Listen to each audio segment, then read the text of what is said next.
how is it you can not for knives but yeah for guns, like how is it, like is it without any proper permits or anything you are allowed to have guns? Are you allowed to have? In New York, it's a lot harder to get a gun in New York, which is like it's harder to get a gun in New York. You know what I mean? Yeah. But like pistols, I guess you can be worried about pistols, but you have to it's just where you are and the people that you're talking to. If you surround yourself with people that you know are gonna have guns, yeah, you're gonna be like surrounded with guns. But I don't know, guns in the city, I don't worry about that much.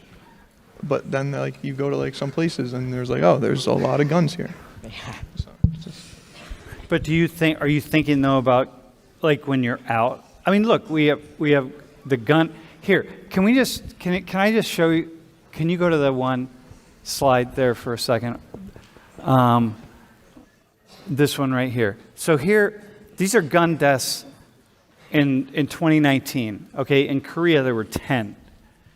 So Korea is a country of 53 million more or less. So we multiply in U.S. is 330 million people. So you got to multiply, 53 or 54 million, whatever, by 6 in order to get to the population in the United States, okay? So that means if Korea had the same number of people as the United States, there would be about 60 gun deaths in Korea every year, okay? 60 gun deaths? Got it? Which, I don't know how you think about that. Is that a lot? Is it not a lot? But it would be 60. If Korea was like the United States, in the size of the United States, and had guns in the way the U.S. does, there would be 60 gun deaths. Or, hang on. If Korea was like Korea is, with the same policies and same guns, etc., but there were 330 million people like the U.S., there would be 60 gun deaths. In the United States, can you go to the next slide? It's 60 every 12 hours. Like every 12 hours in the United States, someone's getting killed with a gun. So Emmer, do you have a thought on that? Like, I mean, that's crazy. 60 people are dying every 12 hours. Do you feel nervous being here?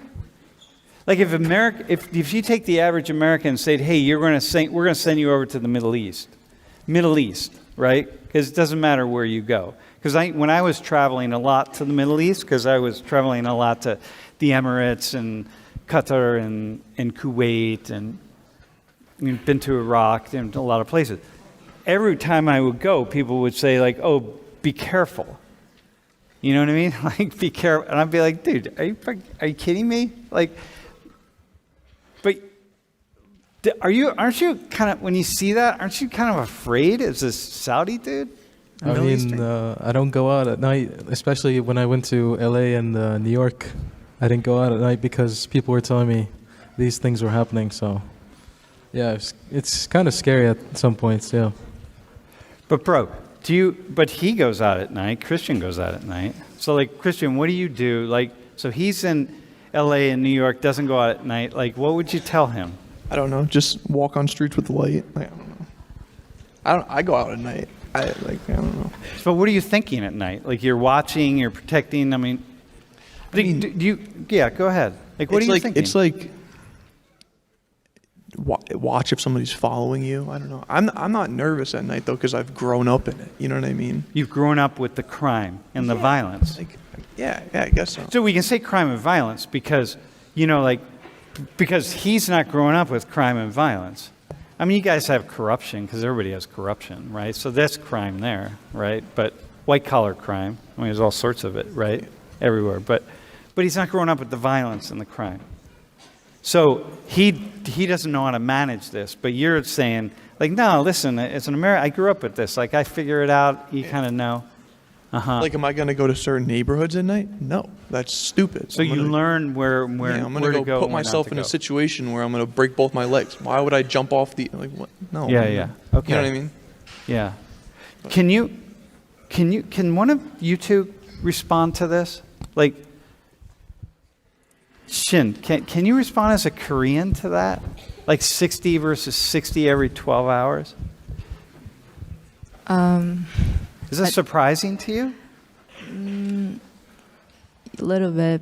I don't know, but I would say because Korea, the gun is illegal in Korea. So Yeah. I mean, people have guns. yeah, but- they have gun. Yeah. Yeah, it's still shock. Yeah, 60 people. So when you came to the U.S., did people say, like, hey, be careful and watch out, you're going to get shot? Like when my friends come from Afghanistan and Iraq and other war areas, Colombia, all sorts of places, everybody's warning them. They're thinking they're going to get killed in the U.S., right? These are places where, these are like serious places where war's going on, and people are like, oh, don't go to the United States, you're going to get killed. So I'm wondering, did people say that to you coming here?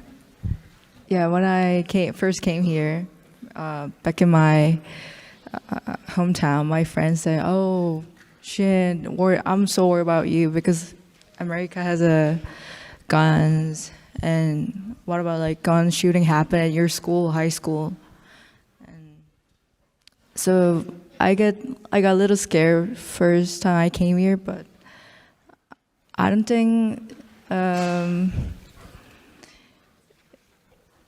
the gun is scary to me right now because State College is pretty safe, and also where my high school was, it was also safe. So I never worry about gun too much. But yeah. Ichun, how about you when you see those numbers? I was kind of surprised that there's even 10 gun deaths in Korea. Because possession of a gun, I think it's illegal, and yeah, maybe those rare cases do happen. And also when I came here, back in 2014 or 15, my grandpa, he would send me a link to news every time there's a mass shooting happening in America. He's like, it's not safe, come back home.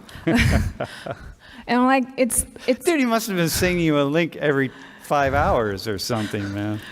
but not that much made it to the news Yeah, in it China. makes it to the news cycle, And yeah. I was like Grandpa, it's not where I live. But yeah, and my mom got really worried because they don't know what's the difference, because I went to a high school in Minnesota and they didn't know the difference between it's Minnesota or Texas or LA. They just think it's America. America has lots Yeah. of guns, and Yeah, there yeah, are yeah. mass shooting happening every hour. Yeah. Well, that's how we all think that way, right? We keep Amber, you just say hey, this guy's from the Middle East. You're not thinking. We don't make a distinction between those kinds of things, Yeah. Huh. Parth, how about you? How about you? First, definitely looking at the estimates. The first, it was surprising, but after then, when the brackets came out, it was for every 12 hours, it was quite shocking. So, when I came here, US this August, so definitely there are crime rates, but at the same time, security is there, and maybe to deal with the crimes there are possible ways. So yeah, in a way it is safe, and definitely no one told me that it's insecure or you should not go or you should be more careful with safety, because when you travel abroad, you assume to consider yourself to be more safe than what you are in your home country. So wait, keep going. So when you travel abroad, you when you're in your own country, you have a sense of what is and isn't safe. Exactly. But so I've been in Mumbai, and I was all over Mumbai. I never thought about maybe getting pickpocketed or something, but never thought about any other crime. So yeah, it actually depends upon different areas and the places you visit and the security that places have. Uh-huh. How's the things there? So in Uh-huh. specific locations. Yeah.